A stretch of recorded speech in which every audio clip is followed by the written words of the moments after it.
Marathon. So the show continues. Before the break, we were talking to PND Alliance member Emmanuel on current state affairs. But we continue because in the last few days, the investigative wings have conducted a series of searches and even made some arrests. The most recent arrests that were made by the investigative wing, ACC, was that of IDC CEO Mateo Kaluba and just recently former Lusaka Province Minister Bowman Lusambo, and by the Zambia Police, Raphael Nakachinda. Now, opposition Patriotic Front acting president Given Lubinda has warned that more party senior members will have their homes raided by the security wings. Now, Honorable Lubinda said the said individuals will also be summoned and investigated by the mentioned officials, and lamented that the appetite by the ruling UPND for vengeance and retribution will not end anytime soon. So we'll discuss more on this with former Zambia ambassador to Ethiopia, Emmanuel.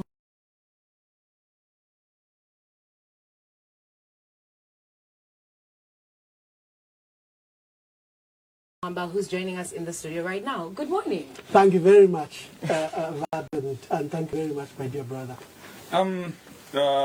This past week has been quite an interesting week in terms of the high-profile individuals that have, visited our police hotels.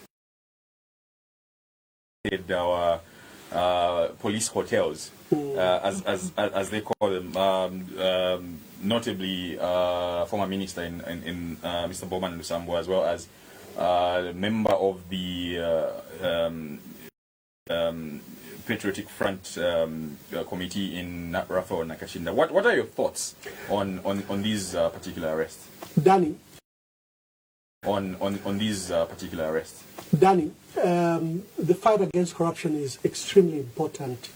What dismays all of us is when it is seen as a tool to oppress your opponent, when it is tool to oppress your opponent, when it is seen that it's targeted, that it is being used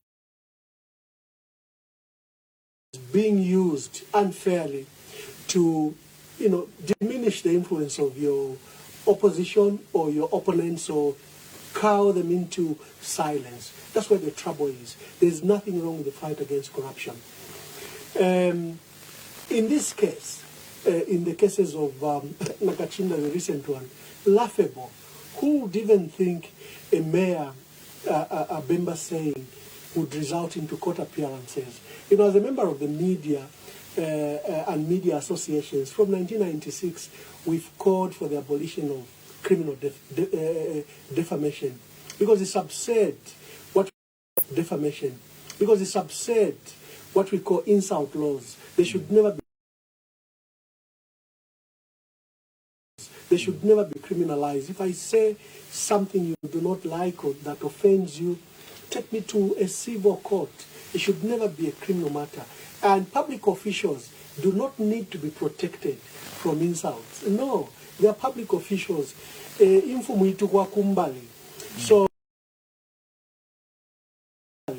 So democracies all over the world that are developing have abandoned criminal defamation and insult laws. So my call on that matter is that we should remove from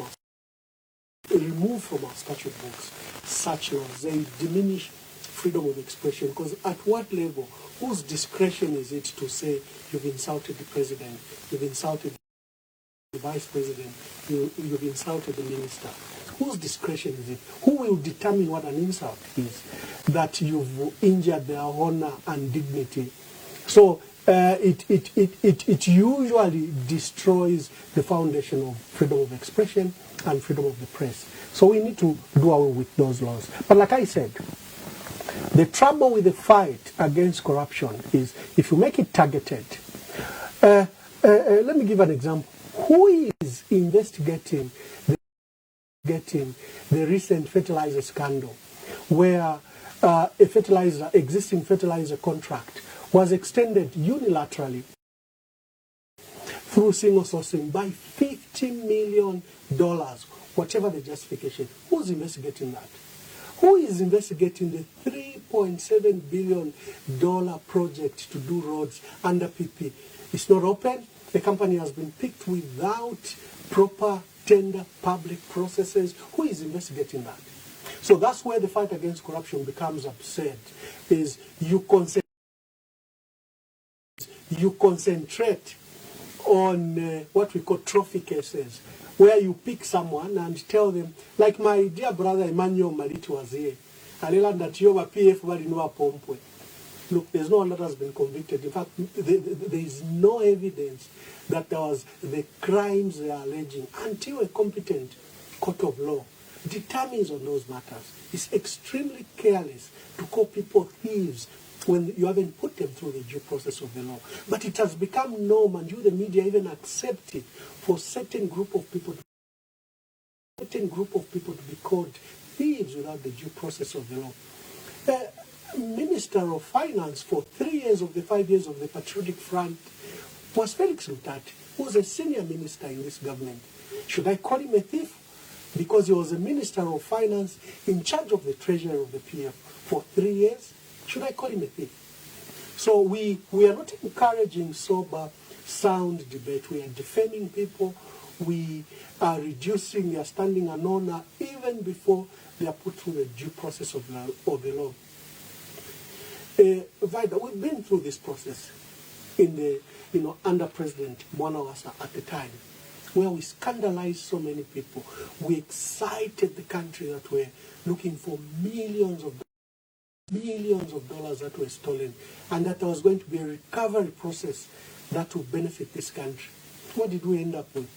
Monies to lawyers, monies on the process that went to the tune of £40 million. But Ambassador, should we then ignore what is obtaining now based on mistakes or what did not happen in the past? I mean, if there's wrongdoing, there's wrongdoing. It doesn't matter whether we've been through the process or not. Danny, if we have to fight corruption, let's do it properly. You form a joint investigative team by a mere statement from the Minister of Home Affairs and Internal Security. Totally illegal. Why don't you bring a proper legal framework before Parliament to establish that? Because the duties, terms of reference for such a body to recover national plundered resources is very huge. You don't want allegations of corruption against officers, as we have recently seen. You want it to be properly standing and for the officers doing that job to be insulated by the law. You have Honorable Chief Justice, who I respect so much, Dr. Mamba, Manila State Council. He has set up a court, a division of the High Court called the Economic and Financial Crimes. 2 months before, President Hakainde Hichilema was in Parliament saying, we are setting up this court. So who has set up? Is it the judiciary or is it President Hakainde Hichilema? The stakeholders needed to be consulted. We needed to agree on the basic parameters of what this court will be, what its focus will be. Whose focus is it? Should it go up to privatization era, where we saw the biggest theft of state resources? Should it go to that period? Or is this starting to cause a lack of confidence in the new Chief Justice from your side? Yeah, his decision is poorly made. It's unilateral in nature. He has not consulted the stakeholders that should benefit. These are national processes. For us, he has instituted this court at the instigation of the political stock. The president was on record says we are forming a fast-track court. Fast-track court for who? For only PF members or for national resources that have been plundered? And if national resources have been plundered, I want the resources that were plundered during the privatization era. I want to understand how we sold a mine, KCM mine, worth $650 million, sold for $25 million. I want to understand how we made the country wouldn't one argue that such monies. Wouldn't one argue that the duration, legally, this is, we're talking how many years ago? For criminal offences, it's only civil cases that go up to 5 years. There's a limit for prosecution, for pursuance of civil matters for 5 years. For criminal cases, you can go up to 1964. If people are genuine about the fight against corruption, it has to be fair. It has to be equitable. It should not be targeted against a group of individuals or against a group of ethnic belonging. But if the group of individuals are innocent, shouldn't they welcome this as a chance for them to prove themselves that, okay, I'm being investigated, I'm clean? And obviously the results that come out of it will prove that I'm innocent, I haven't been corrupt, I served my country well. No, look, if there are 5 thieves, let's get the 5 thieves. Whether the 5 thieves, one committed his crimes in the 90s and one committed his crimes now, let's get all the thieves. Let's not select among the 5 thieves who we think is a better thief or a worse thief. Let us, if we are really serious about the recovery of national assets that have been plundered, let that be the drive. Don't focus on the PF. No, don't focus on the PF. Focus on all governments that have done this. From the current administration back to where you think is reasonable. Maybe we put it to the last 25 years. It will be more reasonable. These are matters, before the Chief Justice set up such a court, required to ask stakeholders.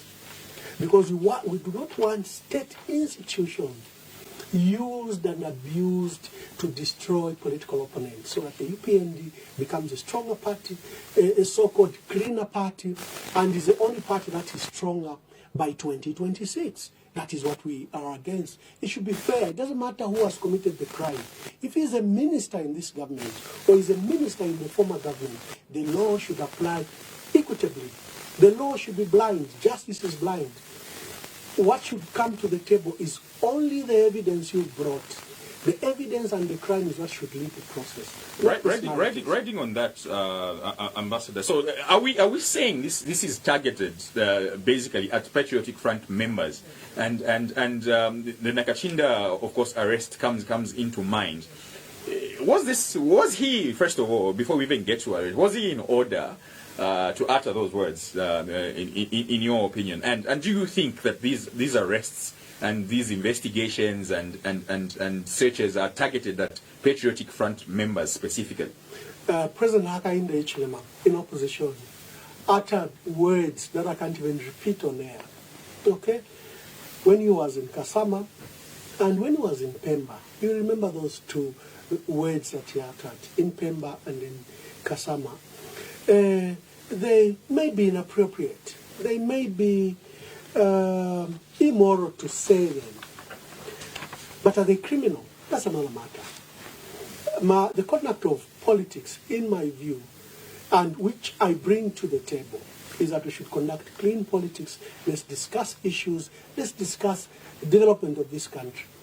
I do not believe in calling each other names. Name calling, which has populated the process of our politics, especially in the last 10 years. So it is who has a bigger forehead, who has a larger nose, and the debate goes on for weeks. For me, such a debate is futile. President Hakainde Hichilema was never arrested for those utterances he made. Some were even serious, like against the constitutional court justices. No one brought that matter to court against him. I expect him and his government to exercise caution, to exercise restraint.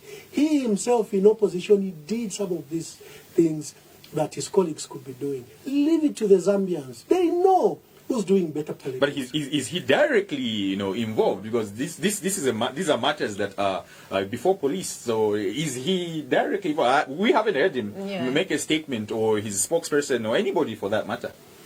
It's very simple. He's head of state. If a small road has not been done in Mandevu, people in Mandevu will stand up and say, "Hakainde Hichilema tabale bomba." His supervision of state institutions has to be accurate. If he's giving them autonomy, he should ensure that he has professionals in those institutions that are not sycophants or bootlickers that are doing or using the law to please him or his members or his party. They should be driven by professionalism. They should be driven by, like I said, evidence, by alleged crimes. But what we see now is just things that are exciting the country for political purposes, not for developmental purposes. So he has to be aware. I have previously called for a proper reform in the law enforcement agencies, because we see them every time there's a new government. They excite the new head of state with these funny cases against his political opponents. And you know, every time they arrest Ifis Kampiongo, you see the celebration on social media. Yeah, now you have to test what you did to your colleagues. So are we using the law for retribution? Are we using the law for vengeance?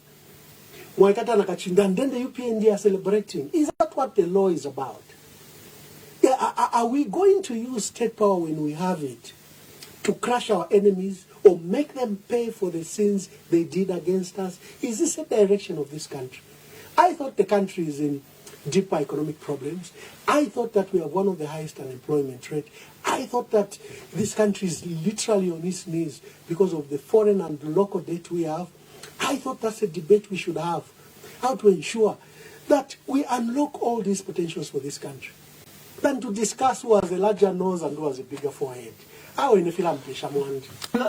you to say that, the president is sort of now surrounded by sycophants, would you spill that over to even the investigative wings? Is this why we see them acting? It's a matter of the president should now see that we're working. I have warned the UPND and its leadership, be careful, we've walked this path before. They will excite you. The same people that were sitting on the table with President Lungu, today they are calling his government criminal. Today, they are the ones saying, no, they've stolen. The same people, nothing has changed. Why are they doing that? They want to look like they are cleaner, like they couldn't work then because there was no, that's something they've actually said. It's not... The police spokesperson did come out and say they weren't free to conduct proper investigation. That is a lie. Because he of the should former resign. government. How does the Auditor General from 2011 produce those reports of theft, of fraud, of misapplication of funds? How does the Auditor General does their work from 2011 to date? One would argue that he has security of tenure and he cannot be fired. No. One would argue that. Everyone has security of tenure, from the SEC, the Director General. The Inspector General, of course, at the discretion of the President. But do your job and do your job professionally. For me, that's what I believe. You come to public service to do a good job, a professional service. Don't use your office to do illegal things, to bring injustice or use it for corruption. Do your job. And if you are to be fired for doing a correct thing. I was fired for giving licenses to the media, something I'm proud of, because I did the correct thing. It was in the PF manifesto. And I implemented what was in the PF manifesto, that we needed to broaden the political space. And I gave 6 TV licenses, 10 nationwide licenses, and I gave up to 30 licenses, radio and TV. The media space you are enjoying is because of my unilateral decision in 2013. And I was fired on public. You heard President Sata say that. And I'm proud, because I did something correct. So don't keep your job and do wrong things. If someone is corrupt, go after them. Don't keep your job. If you can't do that, leave the job. Let a professional come and do the job. Moving on to remarks made by the PF acting president, and I know you're not his spokesperson, but obviously you are a member, a prominent member in the PF for that matter. And he, had sentiments that the PF were stealing through the fuel pump prices. Just walk us through that whole statement, because there's been a lot of comments and misconceptions, especially on social media. So how exactly were the PF stealing? I was extremely through disappointed when pump I prices? saw the Minister of Information and Media, my dear sister Trishika Sanda, said the Honorable Given Lubinda has admitted to stealing money, so the PF were stealing. Of course, that's unfortunate. You washed Honorable Given Lubinda, and in the manner he said it. It was in irony. He said, President Hakainde Hichilema, in opposition, for 3 years, kept on saying the price of fuel should be at 12 kwacha, not 15 kwacha, not 16 kwacha. And then he comes into office 2-3 months later. He has adjusted the prices of fuel to 21 kwacha. And Honorable Given Lubinda says, President Hakainde Hichilema used to accuse us that the price of fuel should be at 12 kwacha. You, the PF, are stealing 4 kwacha.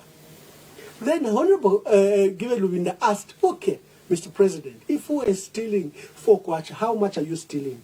Because you and I know that the price of fuel should be at 12 kwacha. Then he surmised, in irony, in a comical way, that then you are stealing the difference of 7, 8 kwacha. It didn't mean an admission of he used President Hakainde's own words that the price of fuel should be at 12 kwacha. And for each to be at 16 kwacha, 15 kwacha, the PF was stealing the difference. It's a tactic politicians use to divert attention from a serious matter. The serious matter is about the price of fuel. The price of fuel is extremely expensive in this country because of the various inefficiencies in the system. We are using middlemen. When we have Indeni and Tazama pipeline, that should bring crude at government. Which you yourselves as the Patriotic Front did not use. Well, the PF at least improved on Indeni. They updated some of its equipment. It now has 5 plants. They modernized even the IT because it was sitting on a very old IT system. They updated the IT system. So you cannot accuse, at least they were on the path to restore the engineering integrity of Indeni and to modernize it. So we know why fuel is expensive. One of the reasons is that we are using middlemen. We are using oil marketing companies. We are using the private sector to bring fuel in this country. That is a fundamental issue we have to deal with. And you can't come into government and perpetuate the crimes if they were crimes. You can't come into government and perpetuate what was wrong. I think that should be the standing. They are at the wheel, and we have to hold them accountable. Okay. Now, finally, in under a minute, you had earlier talked of the advancement of financial crimes fast-track court, which you didn't quite commend. This is something that many people have commended at this time. Are you not commending it much because of the timing? What is it that you have an issue with? Can the joint investigative team be established by proper legal framework? Can the Economic and Financial Crimes Court division in the High Court be established after wide consultation with civil society? Consult TIZ, who've been in these matters. Consult civil society groupings. Consult diplomats. Let's see how this court works across the world. In Nigeria, we have such a court. We have similar courts across Africa. Let's see how it is done. You just can't have a Chief Justice wake up and establish through a statutory instrument this court. Who will sit on it? Who are the judges? Will it be like the Constitutional Court that from inception is mad with integrity issues? That's a trouble with doing things on your own and in a unilateral manner. The resources such a court wishes to recover, the resources, the crimes such a court wishes to prosecute are matters for this country. No penny should be stolen. We want the treasury secured. We want to learn from this process. Punish the criminals, secure the assets for this country. But never to use this court for political purposes. That is our objection. Okay. All right, Ambassador, thank you so much for joining us this morning on the show. Thank you very much, and God bless you. All right, so we've been talking to Ambassador, Emmanuel Mamba. He was joining us and talking just what's happening currently, especially with opposition.